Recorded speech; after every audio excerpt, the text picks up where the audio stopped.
chose à retenir, le cosinus ne se travaille que dans un triangle rectangle.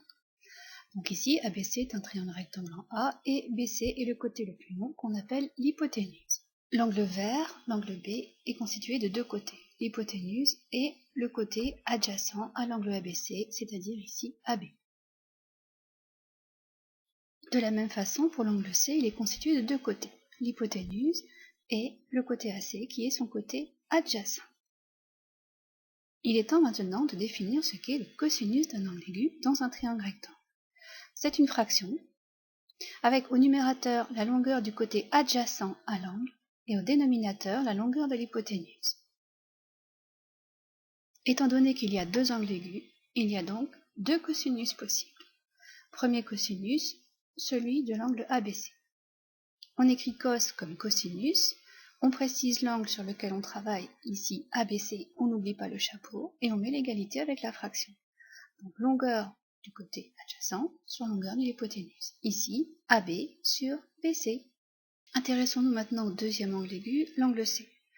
Donc de la même façon, j'utilise la notation cos ACB égale, et je mets la fraction côté adjacent qui est cette fois-ci AC sur BC qui est l'hypoténuse. Il faut bien comprendre et bien retenir que le cosinus d'un angle aigu, c'est un nombre. Il n'a pas d'unité de mesure, il n'est pas en centimètres et il n'est pas en degrés. Il ne dépend pas de la mesure des côtés, il ne dépend que de l'angle. Voici une petite animation GeoGebra qui vous permettra de mieux comprendre. Nous travaillons dans un triangle rectangle ABC, rectangle en C, et nous travaillons avec l'angle aigu A. Donc le côté adjacent AC, l'hypoténuse AB. Donc le cosinus, nous le retrouverons affiché ici, donc côté adjacent AC sur hypoténuse AB.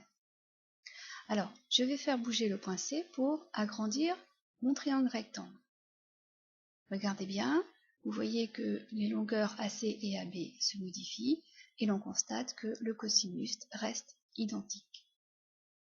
Je rétrécis, donc le cosinus ne bouge pas.